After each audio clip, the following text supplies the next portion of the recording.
Guys, this one is about the narrow road. If you're trying to get to the truth, you're trying to be truthful about your findings in the scriptures and what's going on in the world and making the parallels. If you're on the right lines, you won't be involved in a religion with thousands and millions of people. The road is narrow. Very few find it. Okay? So that doesn't it doesn't go with joining a massive religion or any religion with like thousands of followers or millions of followers. So you're on the broad path. So I think you've got to get out of there. When you're on like YouTube, you won't get a lot of subscribers if you're on the right direction. You're pulling things together. You're on the sort of the right route. You're getting there, kind of thing. You've got to work a lot harder, but you're en route. You're trying to do the right thing. Don't expect a lot of people to agree with you. Expect people that originally got with you and subscribed to you to drop out, because they will. You'll lose probably a load. You know what I mean? So if you get like, I don't know, a couple of hundred, you should end up with about 30, because that's the way they're going to be. They're not going to want to hear the truth. So just expect them to all disappear in the droves. Don't expect to be liked, because Jesus says we won't be. So if you get on the right route, don't expect anything like, friends, because you won't get them. Just carry on and get on with it. Don't sort of look at your subscriptions and go, some of the 10 disappeared. Just thank the Lord that, if people are disappearing, you're on more of a narrow path and your path's getting more narrow and a bit rougher ride as you go along. But you'll know that if you've experienced in your life the way it is, and the way Satan will dig at you all the time. I mean, I've got people just randomly arguing at me. Anyway, I just thought I would put this out for you so you don't get disheartened. If you lose a lot of your subscriptions, even, don't matter. No one ever talks to you again. It doesn't matter. Do you know what I mean? You're on the right route. You try to tell everybody. They've got the information. It's up to them what they do with it. The information's not going to disappear if it is correct, right, by them unsubscribing to you.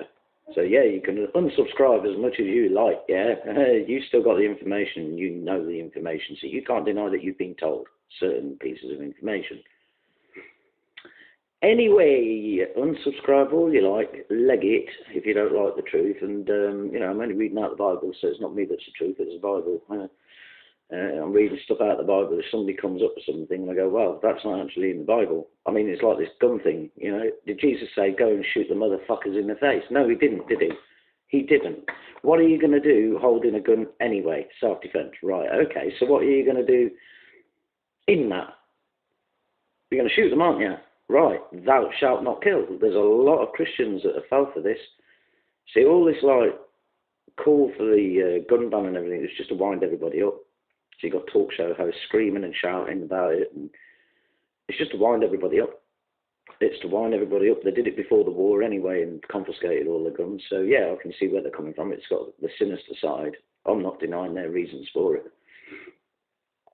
But then you've got people like the ones who are rebelling against it. They're just like building up a rebellious people so that they'll all kick and scream, start looting, start throwing firebombs and crap like that all over the place.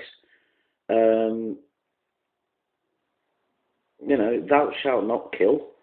What part of that don't people understand? Even some Christians are jumping on this bandwagon. Thou shalt not kill. I mean, when I was told by the Lord that he should be holding my hand, because he directed me to a scripture in Isaiah, that he should hold my hand. He didn't say go and get a gun and shoot their faces out if somebody tries to get in your house, because he's going to be there and he'll protect you. Somebody's trying to get in your house, there'll be something that will distract them. He'll do something like that to make them distracted from trying to get in your house. They might see a a better catch elsewhere. You know, there may be a food shortage and they're just after hunting for food and stuff. They're gone, oh no, there's a bigger house over there, let's go and do that one. Yeah, so it could be something like that. He'll distract them away from where you are. I seriously mean this, guys. If you've got the Lord, if you seriously are into the Lord, don't start kicking and screaming and being rebellious, because that's not what He's into. God isn't into that. I wasn't swearing for the hell of it. I just said it because, like, that's what people say. Yeah. Sometimes I do swear because, like, you know, I have to try and control it to the best of my ability. As I go along, people annoy me. I'm under the like satanic attack. I've been all my life, but I'm getting a bit annoyed now. I can't even step in a taxi without somebody starting an argument. It's like la la la la la la la la la la la. I hope you find peace. See you later. I can't. It winds me up sometimes, and I just think, you know, oh, shut up. He's just going around winding everybody up now about the guns just before we go into some real flipping chaos. And he's done all this to wind you up in the first place, and guess what? You fell for it. You won't trust the Lord, then what's He going to do with you? He'll probably have your homes like ravished and all the rest of it. If you don't trust Him, that's what will happen. Do you know what? I do some most eerie sights. Even some of our supervisors won't go on. I know that. They're terrified to go on some of the sites that I go on. I mean, I've seen a couple of things on one of the sites I was on, and you know, just a figure walking past, like the old factory door had a little window, and just a figure went past. I still like go rebuke it in Jesus' name because there's no one else around. It's 43.8 acres of land I was taking care of. There's no one there.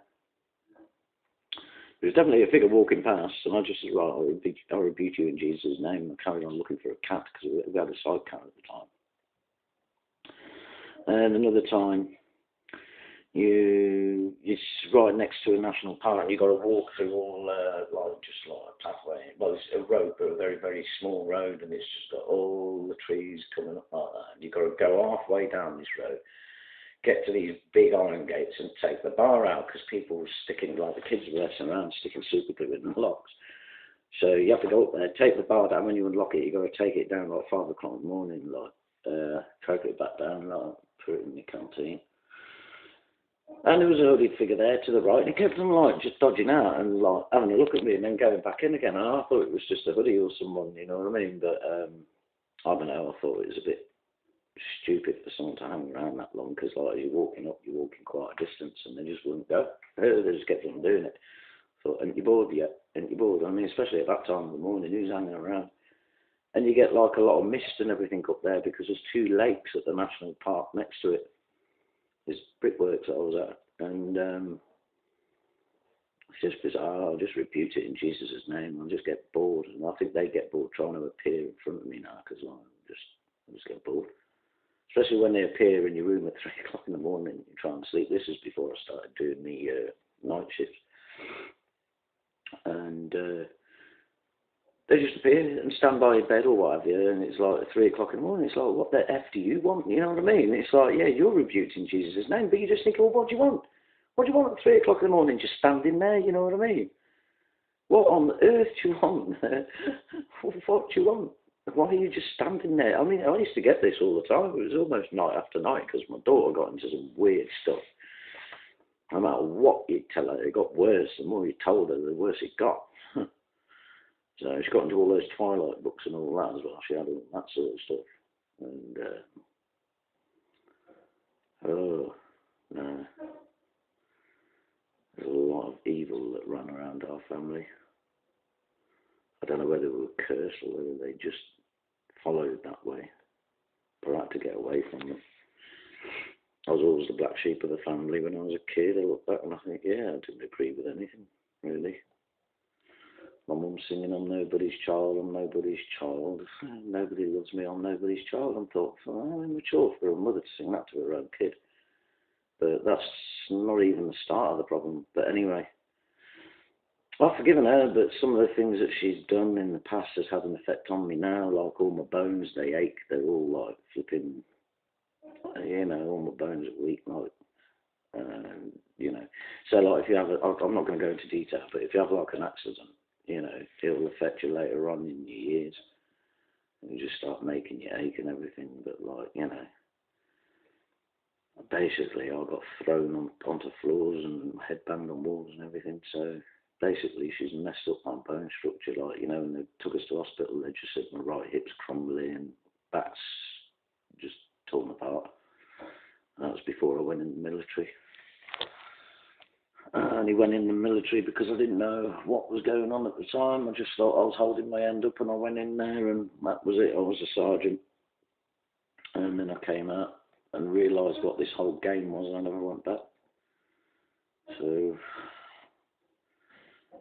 anyway, the road is narrow, people. If you just end up with 0 subscribers, don't cry your eyes out. Don't be flipping disheartened. It's just the way it's going to be.